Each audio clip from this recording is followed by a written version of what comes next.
Brother Blackwell is out of town. We hope he will return soon. We left it in very capable hands. My name is Reverend Nathaniel Wayne Martin. I'm the pastor of the New Life Institutional Baptist Church here in the city of Los Angeles. We're located at 8916 South Main Street. And we welcome you to another episode, another offering, as it were, another presentation. We are mostly in this offering proceeding on the basis of looking at the social justice matter. Hate to say the word political, but it's the practical application of the Word of God is always going to be within the framework of man's government. And so for that reason, quite naturally, Jesus worked within they use a word called skein, the panoplion, the environment in which the people of the world were at that time enmeshed or ensconced. And so quite naturally, whatever you do has is going to have political repercussions, whether you like it or not. Keep in mind that Daniel prayed 3 times a day. He was praying in his own house, and still he got in political trouble. So on this earth, in this world, as Jesus said, which is ruled by the powers of the air, that wicked one, that great deceiver, the devil incarnate,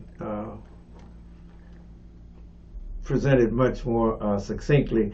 We should just go to the book of Ephesians, which simply tells us that we wrestle not against flesh and blood, but against principalities, powers, and the like, against the spiritual wickedness in high places. And so that is what you are involved with anytime you begin to do anything, no matter how innocent it may be or you may be.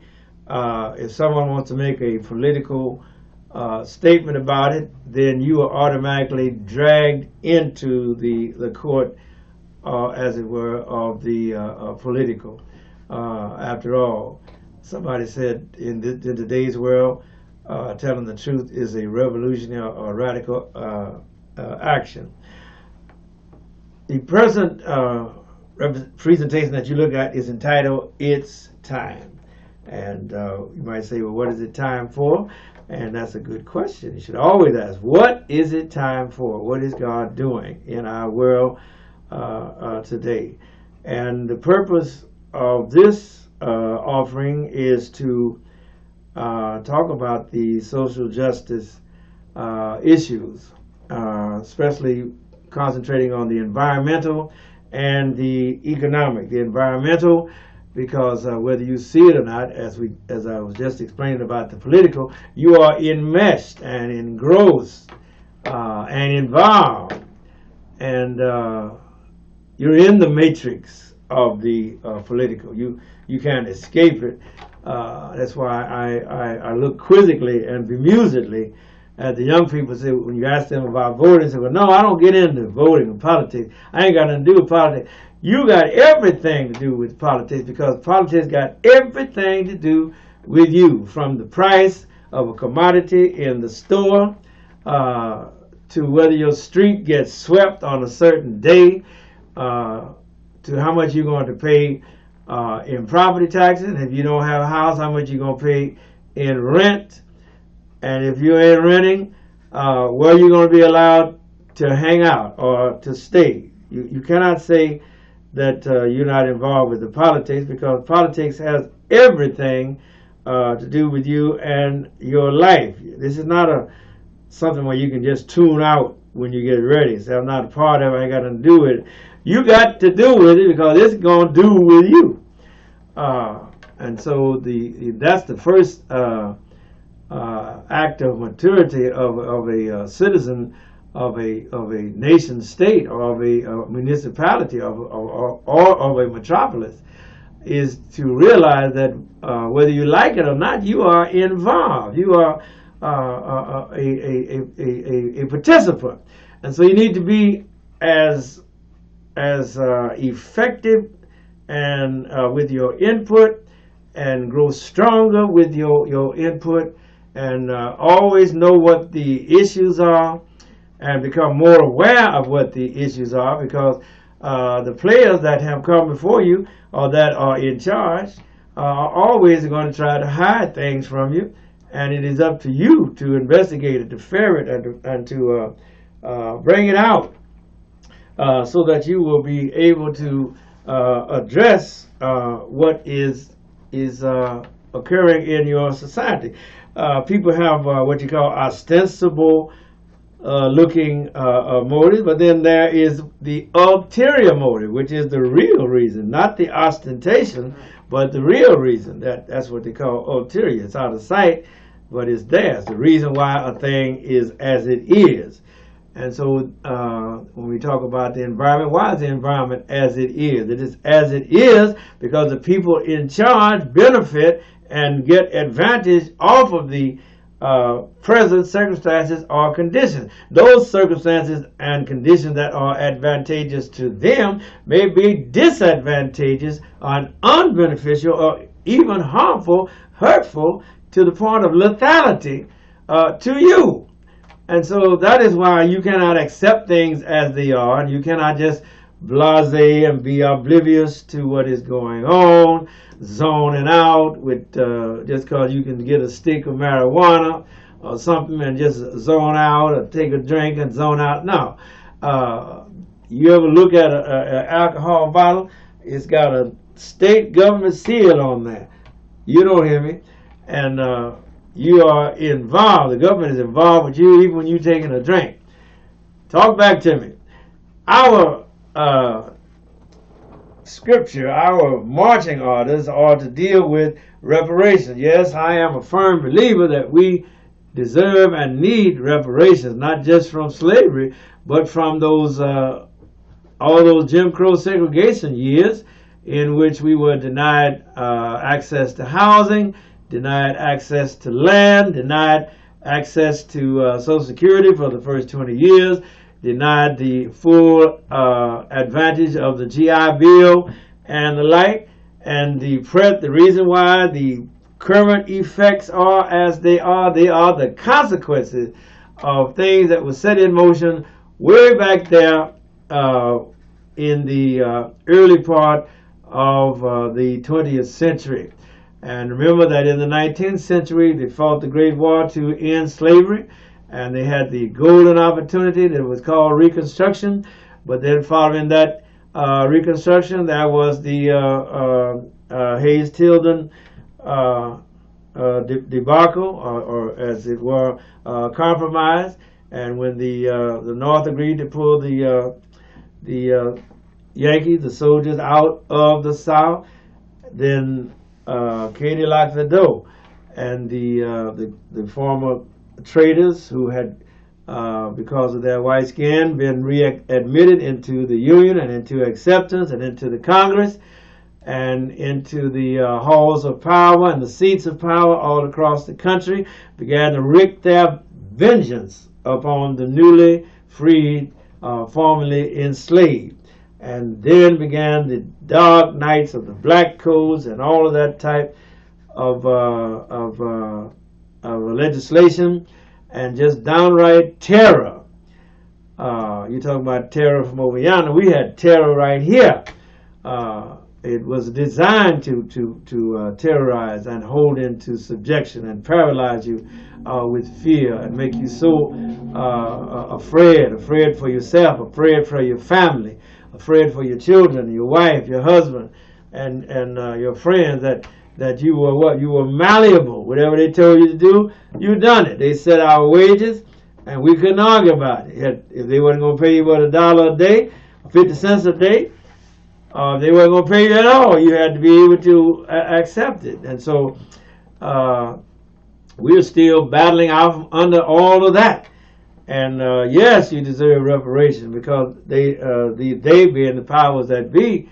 And since we know now that there is no such thing as race, but we know that there is a cultural, a social construct or a political construct that is called whiteness. and there's a political construct that is called blackness. And we have been battling those two values with their political values, but and they're artificial. They're not real. But we have been paying a king's ransom to overcome the effects of systemic racism in this country, and we haven't overcome it yet. So there is a need for reparation. The reparation scripture that I'm using today is Deuteronomy chapter 15, picking up the reading at verse number 12. It says, "And if thy brother and Hebrew man or an Hebrew woman be sold unto thee, and serve thee 6, not 246, but 6 years, then in the 7th year thou shalt let him or her go out free from thee. And when thou sendest them out free from thee, thou shalt not let them go away empty, but thou shalt furnish them liberally out of thy flock, and out of thy floor, and out of thy winepress, of that wherewith the Lord thy God hath blessed thee, thou shalt give unto them." It didn't say sell, it didn't say loan, it didn't say lease, it said give. And the thing was so that they would not leave your property not knowing how they're going to make it tonight. Will they have anywhere to sleep? Will they have anywhere to rest when the sun go down? And so God said that you were to bless them because they had worked for you for free on your property, and your property had improved, your possessions had increased, and you were doing much better 6 years later than you were prior to their arrival, and or you purchasing them, but you were not to hold them for the rest of their life in no abject bondage. The status of the child was not to follow the status of the mother. But I have to conclude myself, even though I was not a slave holder or a plantation owner, but in other words, collectively as a country, as a nation, this country mistreated the Africans whom they had stolen from their homeland and whisked them across the Atlantic in the Middle Passage, and trying to cement them in a perpetual destiny that was worse than hell itself. And how they could ever say that a slave was happy is itself a mark of a deeply seated psychosis. Down to the present moment, we're still feeling the consequences, the results, the long-lasting effects. People say, "Well, I wasn't a slave." No, you wasn't a slave, but the effect is there. I wasn't a slave holder, but the effect is there. If a man beats his wife for 20 years and then all of a sudden he gets saved, that effect is still there. Yes, she's glad that he have stopped beating her, but the consequences of all of those beatings, cumulative effect of those beatings, is still present in that marriage. It's present in her body, and most of all, it's present in her mind, in her spirit, in her subconscious. So just because you stop doing the thing doesn't mean that the effects of those historical times in which you were in a different frame of mind have ceased. Those effects continue. I think in English we call that a future perfect tense. Action begun in the past having present effect. And that's the problem of slavery. It was begun in the past, it was done in the past, but it's still having current and present effects, psychologically, subconsciously, and on the conscious level. The very fact of where we were forced to live, as you know, where you live has a lot to do with your outcome. Where do you live? What is your address? What is your living environment like? Look at the poor people in Flint, Michigan. They were forced into the area where they lived due to racially restrictive covenants, which were used all over this country to keep colored people, as we would call them, or Negroes, from moving into neighborhoods where it was only white. That includes Levittown and every other town that was built following the Great Depression, going into the Second World War. And so the mess that you see, the milieu that you're dealing with in the state of Illinois, especially in Chicago. Why is that? It's because those people were forced into that area, and they were given that ghetto. They didn't want that ghetto. They were forced into the ghetto. And when people who had means tried to buy out of the ghetto and move to somewhere else, where they tried to move, they were often met with great hostility, animosity, and lethal resistance. The houses were stoned, the windows were broke out, crowds would gather across the street or in the lawn, and using all manner of racial epithets. People would let you know that they didn't want you in their neighborhood. And so even though some Negroes had money to get out and go to a better area, they couldn't go to the better area because of what? Of systemic racism. That systemic racism was codified. It was codified into the banks. It was codified into the loan agency. It was codified into the insurance agencies. It was codified all up the line. And so when you see the projects and the ghettos that we are dealing with today, that is because those were forced or enforced by law upon God's people. Upon God's people. We were forced to live where we were living, and a lot of people still can't get out of there because of the long weight, long hand, and the powerful weight, oppressive weight of Jim Crow laws. Which you say, well, Jim Crow laws is not there no more. They're not visible, but the effect is still there.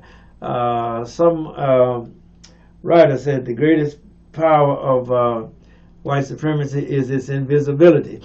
And what they're saying is just because you don't obviously recognize that someone has passed a law or passed a policy or put in place a code or a piece of legislation or did some other subtle enactment doesn't mean that the effect is not there. That's right. Like I said, the price that you pay in the store was not set by you, it was set by somebody else.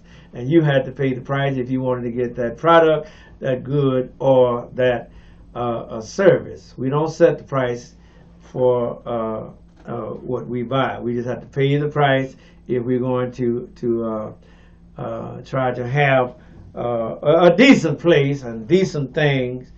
We always pay in a third to a quarter more than our so-called white counterparts are paying. I say so-called because there's no such thing as whiteness and there's no such thing as blackness. Bring me now to talk about climate change, talk about the pandemic. The first climate change was in the book of Genesis, and God is in charge of the weather. Yes, God is in charge of the weather. And God He says things as He would have them, and we have to be prayerful and recognize that God is sovereign. And when the first climate change event happened, it was as cataclysmic as what we are headed toward now. The first climate change was what? The Great Flood. The Great Flood. Hadn't been no rain on the earth. Huh? Well, since because God watered the earth. The water came up and watered the earth. The water came down. And so when Noah began to build the ark and began to tell people it's going to rain, they didn't even know what rain was. What is that concept? They could not embrace the concept. They didn't like that he was saying to them that they need to change their ways of living, change their ways of treating one another, change their ways of worshiping God or addressing God. And he was talking about it's going to rain. Why, they said, Lord, you crazy. We don't even know what rain is, you know. And so they continued on in their lifestyle. But Noah continued to preach to them for 120 years as he was building on the ark. Is that right? That it is going to rain. Is that right? It's going to rain. It is going to rain. And other people had the opportunity, had they saw Noah, they could have emulated his example. They had 120 years. There could have been other arks built. Had they had a mind to seriously take heed to what Brother Noah was saying. But they love to frolic. They love frivolity. They love to party. As they said, when you take philosophy and psychology, they love to maximize the pleasure and minimize the pain. And so they were mechanistic and hedonistic in their outlook. They love to have a good time, just like folks today love to have a good time, love to celebrate, love to party, love to throw down and the like, and not getting ready for the future. And then climate change overcame them because the Bible says that the windows of heaven were open, and the great deep was unplugged, and the water not only came up from the ground, but the water came down, and that was nothing but climate change. Wasn't that climate change? That was a change in the weather. And in New York City now, they are raising the levels of the building codes along the coast of the Atlantic, because already now the waters are beginning, sea levels are rising. And so the city of New York is already elevating their seawalls and the like structures over 200 feet above where they are now.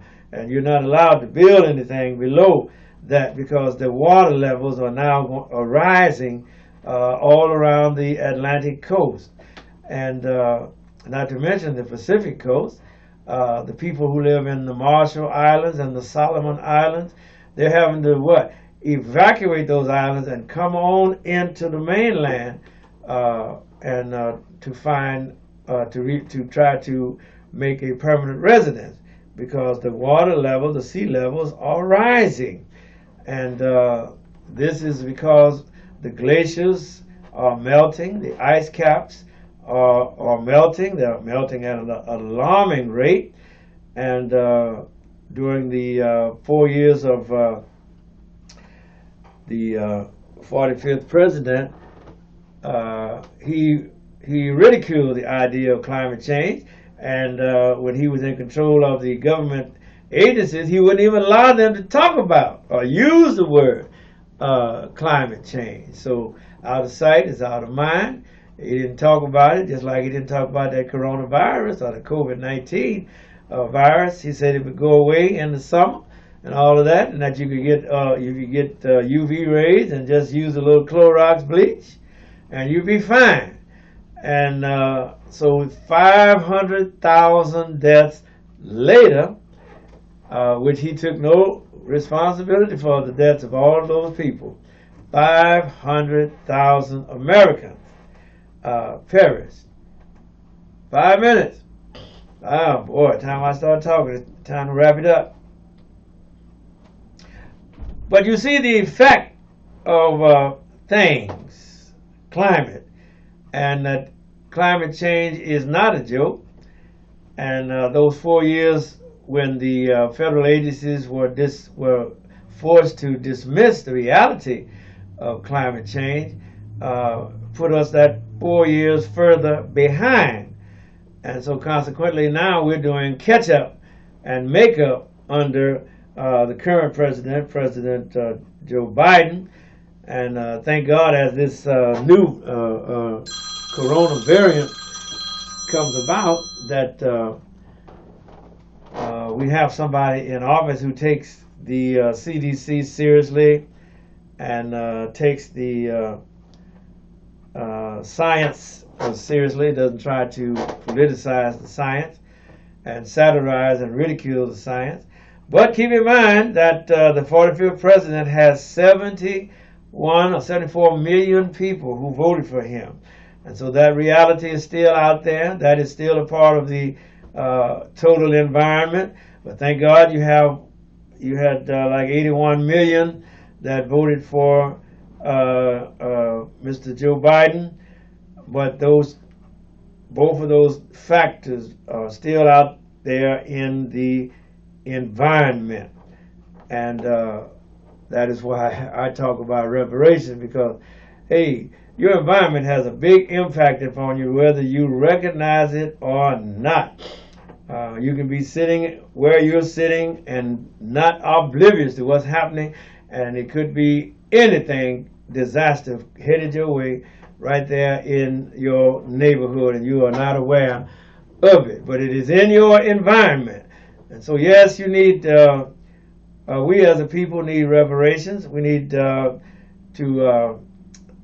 overcome the great wealth gap that first started when we had 246 years of working for free.